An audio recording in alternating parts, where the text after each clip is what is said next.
Idukki Munnar echo പോയിന്റിൽ 3 പേരുടെ മരണത്തിനിടയാക്കിയ അപകടത്തിൽ ഡ്രൈവർക്കെതിരെ കേസെടുത്ത് പോലീസ് വിനേഷിനെ ഇന്ന് കോടതിയിൽ ഹാജരാക്കും. അപകടത്തിൽ മരിച്ച 3 വിദ്യാർത്ഥികളുടെ മൃതദേഹം അടിമാലി താലൂക്ക് ആശുപത്രിയിലെ പോസ്റ്റ്മോർട്ടത്തിന് ശേഷം ബന്ധുക്കൾക്ക് വിട്ടുനൽകും. മാട്ടുപ്പെട്ടിയിലെ അപകട സ്ഥലത്ത് നിന്നും ആൽവിൻ തോമസ് തയ്യാറാക്കിയ റിപ്പോർട്ട് കാണാം. മാട്ടുപ്പെട്ടിക്ക് സമീപം ഇന്നലെ ഉണ്ടായ അപകടം നടന്ന സ്ഥലത്താണ് നമ്മളുള്ളത്. നമുക്ക് കാണാവുന്നതുപോലെ ഒരു കൊടും വളവാണിത്. ഒരു കൊടും വളവായൊരു പ്രദേശമാണ്.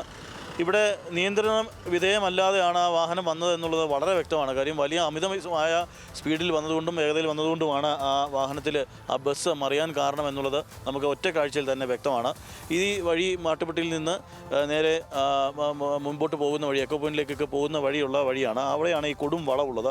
ആ വളവിൽ അമിത വേഗതയിൽ വന്നതുകൊണ്ട് മാത്രമാണ് ഈ ബസ് മറിഞ്ഞത് എന്നുള്ളത് നമുക്ക് വ്യക്തമാണ്. നമുക്ക് ഈ ബസ് ഇവിടെ നിന്ന് നീക്കം ചെയ്തിട്ടുണ്ട്. നമുക്ക് ഈ റോഡിൽ കാണുന്നത് പോലെ തന്നെ ഇവിടെ നിന്നാണ് ബസ് മറിയുന്നതും ബസ്സിൻ്റെ പെയിൻറ്റൊക്കെയും ഇപ്പോഴും റോഡിലുണ്ട്. ഇവിടെ വെച്ചാണ് 2 വിദ്യാർത്ഥികൾ മരിക്കുന്നത്. നാഗർകോവിൽ സ്വദേശിയായ വിനീഷ് എന്നയാളാണ് ഈ വാഹനം ഓടിച്ചിരുന്നത്.